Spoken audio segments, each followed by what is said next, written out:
Bonjour, bonsoir, vous tous qui me regardez. Là, je suis à un week-end bootcamp voilà, de leadership avec une cinquantaine de personnes qui ont des projets, qui ont des passions. Et j'ai rencontré pour la deuxième fois Bastien. C'est quelqu'un qui a une joie de vivre, quelqu'un qui vit ses passions. Bastien, qui tu es? Alors, je m'appelle Bastien, je vis à Strasbourg, j'ai 30 ans. Ingénieur de formation dans la construction sur les centrales nucléaires. Et il y a un gros virage qui s'est passé dans ma vie il y a 2 ans, où aujourd'hui j'ai eu la chance en tout cas de quitter ma carrière professionnelle pour vivre encore plus ma passion. Voilà.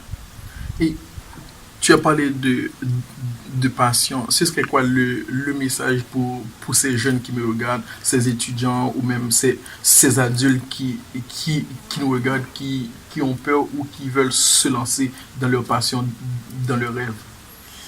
Je crois que on a beaucoup peur en fait de l'idée que ou en tout cas on croit pas souvent que l'idée de rêve puisse se réaliser. Souvent les rêves c'est pour les placards, souvent c'est au fond de notre tête et on n'y croit pas et on se dit de toute façon c'est pas pour nous et ça se fera pas parce que sinon ce serait pas un rêve.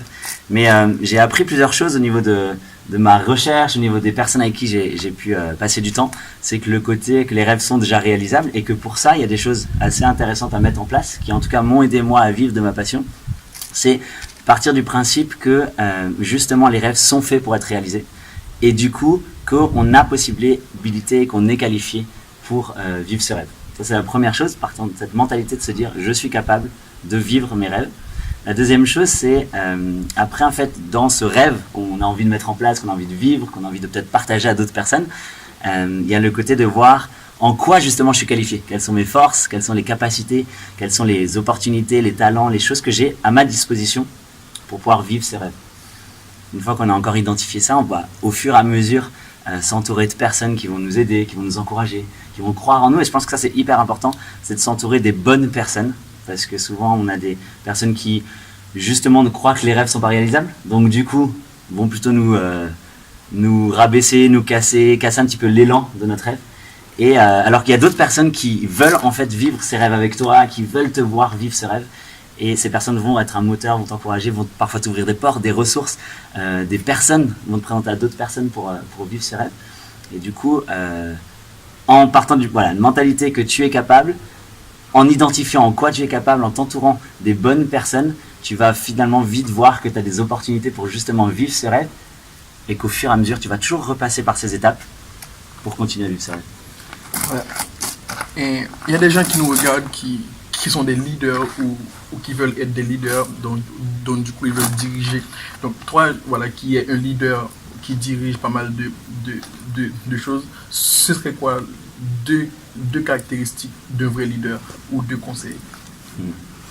Je dirais que un truc que j'ai beaucoup appris dans le leadership et qui est quelque chose qui doit perpétuer, qui doit être dans la durée, c'est que si tu veux justement être un leader dans la durée, c'est important que tu puisses être dans une mentalité de toujours vouloir apprendre. Tu as peut-être possibilité de pas tout savoir au départ, tu pars peut-être du principe où tu sais beaucoup de choses, mais il y a toujours une grosse marge de progression, et plus tu vas apprendre, plus tu vas avoir une sphère d'influence qui sera plus grande. C'est la première chose, avoir une capacité d'apprendre et de toujours vouloir apprendre, une volonté d'apprendre. Et la deuxième chose qui est importante chez un leader, c'est que, et qui pour moi m'a vraiment libéré dans mon leadership, c'est le côté d'être authentique, savoir se montrer vulnérable, pas se montrer vulnérable juste pour se montrer vulnérable, mais montrer vulnérable dans le sens que apprendre nous fait passer par des problèmes, par des échecs, par des sentiments de j'y arrive pas, j'aurais pu, je sais pas comment ça va se passer, j'ai peur de la suite. Mais justement s'ouvrir là-dedans va montrer aux gens en fait qu'on est justement humain et que parce que nous aussi on passe par des galères et qu'on trouve des solutions pour avancer, pour continuer à apprendre, on montre aux autres qui sont capables aussi d'être leaders et de vivre leurs rêves dans un contexte qui soit étudiant, business, peu importe, politique et autres. Si tu as cette volonté d'apprendre et si tu es capable de te montrer authentique dans les grandes joies de ta vie, mais aussi dans les moments un peu plus difficiles, tu vas montrer aux gens qui sont capables de le faire. Merci, tu m'as appris des choses aussi. Et merci pour qui tu es, merci pour le message que tu envoies, pour ce que tu représentes. Voilà. Yes, merci beaucoup mec.